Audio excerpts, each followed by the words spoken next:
네, 또 다른 기자분 여기 앞에 머니투데이 김성환 기자님. 예, 저 머니투데이의 김성원 기자입니다. 순방 고생하셨고 시차 적응을 좀 하고 계신지 모르겠습니다. 저도 첫 번째 G7 1박 4일 일정 갔다 오고 이번에 갔다 오니까 감회가 좀 남달랐는데 대통령이 조금 더 솔직하게 두 번째 G7 정상회의 이제 참석하시고 나니까 좀 느낌이 어떠셨는지 자유롭게 말씀을 부탁을 드리겠고요. 그리고 책임감 있는 역할을 해야겠다고 하셨는데 2년차 외교 구상은 좀 어떻게 두고 계시는지도 조금 더 구체적으로 말씀해 주시면 감사하겠습니다. 네. 그리고 한 가지 더 질문을 공교롭게도 이번에 양자회담에서 캐나다 총리와 그리고 독일 총리를 둘 다 만나셨는데요. 캐나다가 60조 잠수함 사업 최종 사업자 발표 앞두고 있는 가운데 만남이었기 때문에 저희도 관심이 컸는데 혹시 좀 긍정적인 결과를 기대해도 될지 좀 그런 분위기가 감지가 됐는지 좀 말씀해 주시면 감사하겠습니다. 네. 우선 쉬운 것부터 말씀을 드리면 두 총리, 캐나다 총리와 독일 총리는 독일 총리 먼저 만나고 그다음에 캐나다 총리를 만났는데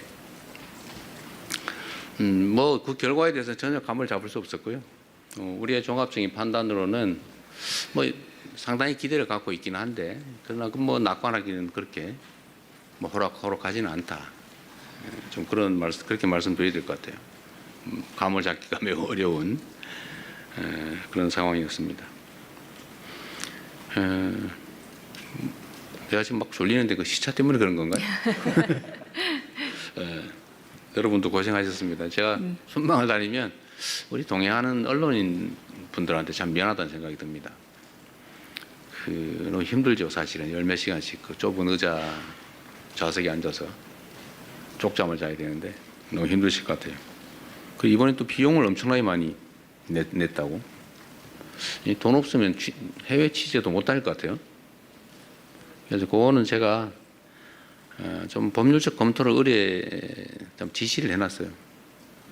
제 생각은 어쨌든 우리가 법률이나 상식상으로 민간의 취재 활동에 대해서 지원을 해준다고 하는 게 약간 문제가 있다는 지적이 있으니까 그거에 안 하더라도 취재진으로부터 우리가 부당한 이익을 취할 필요는 없잖아요, 그죠? 그래서 제가 뭔 지시를 했냐면 항공료는 여러분이 안 가시면 빈자리로 가는 거잖아요. 빈자리로 가면 그 항공료만큼 손해가 나거나 이익이 생기는 게 아니니까 더 타고 가면 혹시 비행기가 무거워져 가지고 항공료가 조금 더 들 수 있나요? 그런 정도. 그러나 일반 항공료 상당의 비용을 받는 것 같던데요. 그건 내가 보면 부당이 될 것 같아요. 그래서 그 문제를 한번 점검을 해보자. 너무 수천만 원씩 내면서 어떻게 취재를 합니까? 이게 여러분들의 영업활동이라고 보면 안 되잖아요. 이게 국가를 위한, 공동체를 위한 공익적인 측면이 있고 정부 입장에서는 이걸 많이 홍보를 해야 되는데 여러분이 또 홍보를 대신해 주는 측면이 있기 때문에 어차피 빈자리로 가는 것, 그 비용까지 일반 항공료를 받는 건 좀 문제가 있어 보여서 지적을 해놨다는 말씀드립니다. 두 번째, 제가 작년에 처음 G7 회의를 갔을 때는 사실 취임한 지 며칠 되지도 않고 원래는 안 갈까 생각했었죠. 초청이 있지만 안 갈까 생각했다가 이게 매우 중요한 회의라서 어쩔 수 없이 갔고 또 이렇게 처음 보는 사람들이고 다 외국 정상들이 여러분도 개인적으로 사람을 처음 만나면 좀 어색하고 불편한 것처럼 국가 정상들도 사실 처음 보고 그러면 쑥스럽고 어색하고 그래요. 이번에 보니까 우리 일본 총리께서 좀 그러신 것 같아요. 아마 G7 회의는 처음이었죠. 늦게 취임하시면서. 어쨌든 그러나 이번에 이제 두 번째는 거의 다 만나봤던 긴 시간 얘기를 했던 분들이어서 더 깊이 있는 대화도 가능하고 또 정서적 교감도 훨씬 더 쉬웠던 것 같습니다. 또 앞으로도 계속 노력해야 되겠죠. 국가 간의 관계도 정상들 간의 정서적 유대와 교감이 매우 크게 영향을 미칩니다.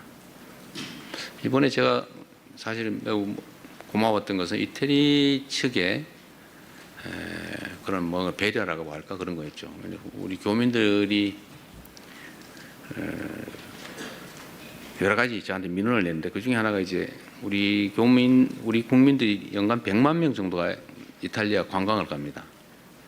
그러니까 거기 이태리에 있는 우리 재외 국민들 또는 동포들이 관광 가이드를 하는 경우가 많은데 그게 이제 시험 봐서 뭐 자격증을 얻는데 되게 어려움이 많대요. 이제 그 얘기를 했더니 그 얘기를 하고 난 다음에 주말인데 밤에 관광청에서 우리 교민들 중에 그 일에 관계된 관광 가이드 회장인가 그분한테 전화가 왔다고 해요. 앞으로 이렇게 한번 처리하자. 뭐가 문제냐. 뭐 그래서 제가 그 다음 날 낮에 월요일 날 간담회라고 했는데 전날이니까 일요일 날 연락이 온 거예요. 정말 각별한 배려를 해준 거죠. 멜로니 총리께서 어쨌든 특별히 배려해서 주말에 이렇게 조치를 해준 겁니다. 매우 감사한 일이죠. 그게 아마 서로 간의 신뢰와 교감 때문이 아닐까 그런 생각을 합니다.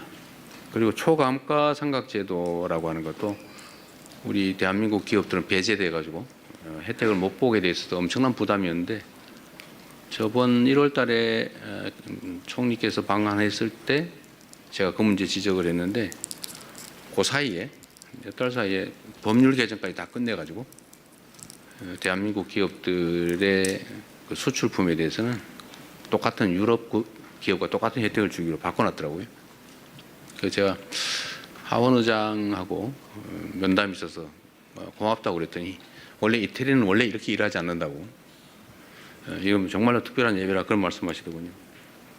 그래서 말씀드리고 싶은 것은 정상들 간의 잦은 교류 그리고 정상들 간의 정서적 교감 이게 매우 중요하다. 앞으로 더 많이 노력해야 되겠다 그런 생각이 듭니다. 아주 뭐 몇 년 동안 또는 십수년 동안 해결되지 않던 아주 묵은 숙제, 난제들도 정상들 간의 대화를 통해서 많이 해결을 했어요. 지금까지도.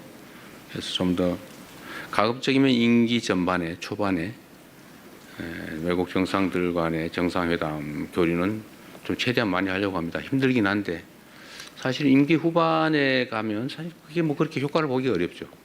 이미 다 조치할 수 있는 시간이 다 지나버리기 때문에 초반에 많이 하려고 하는데 육체적으로 좀 부담되고 어렵긴 한데 또 여러분들은 매우 어렵긴 하겠지만 좀 앞으로도 좀 더 자주 많이 나가게 될 것 같습니다. 또 많이 초청해서 많이 오시게 되지 않을까 싶습니다.